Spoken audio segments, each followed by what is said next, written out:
Okay, we've calculated our BAC, which wasn't really a calculation. We've gotten our earned value, we've gotten our actual costs, and we've got our planned costs. And from there, we calculated our cost variance, which equaled our earned value minus our actual costs. And in our case, that equaled 15,000 real. We also calculated how well we had been performing, which is our cost performance index. And that is earned value divided by actual costs, and that came to 1.25. Then we calculated our scheduled variance to understand how we were doing in terms of our schedule. That's earned value minus planned costs, which for us equaled 25,000 real. So we had created 25,000 more real of value than we had planned at this point in the project. And our schedule performance indicator was earned value divided by planned costs, which equals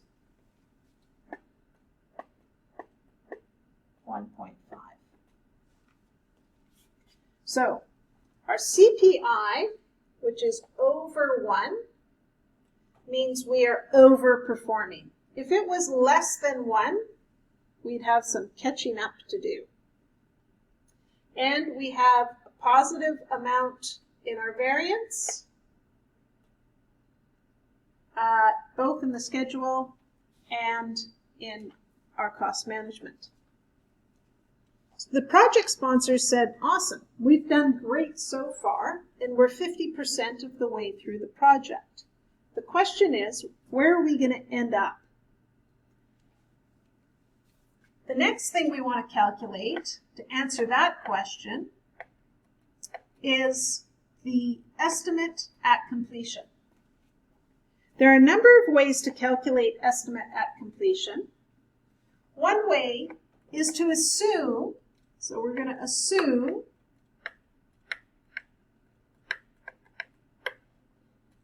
that we are going to perform exactly how we have performed on the project. So the project is going to move at the same rate that it has in the past. If that's the case, that whatever has happened in the past is going to predict the future, we are going to calculate our estimate at completion by dividing our budget at completion by our CPI. That's going to equal 80,000 real. Right? So this is 100,000 real divided by 1.25. That equals 80,000 real. That means our estimate to finish all the work in the project is going to cost 80,000 real. Well, that's under our budget by 20,000 real. So that's good. So we're estimating we're going to come in under budget. The other way to estimate completion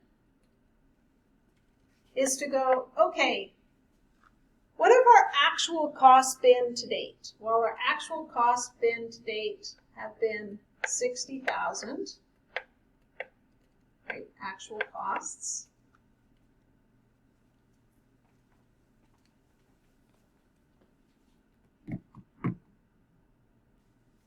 So our actual costs are 60,000 plus our budget at completion less our earned value, which is how much we've done, okay? So this would be EAC, and this is earned value, okay? So how much, basically, how much have we spent? How much more left do we have to do? So that would equal 85.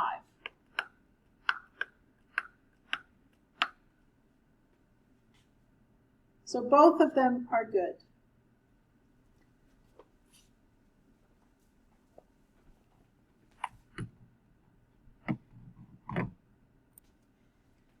From our earned, or our estimate at completion, we can calculate a couple more numbers. One, we could estimate our variance at completion, which is VAC. Our variance at completion is just VAC minus EAC.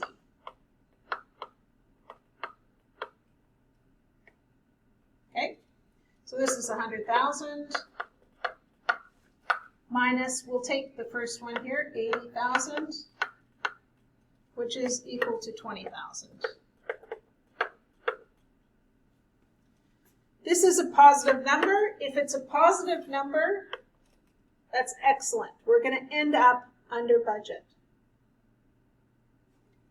The other thing that we can calculate is the estimate to complete. So how much we have to get there.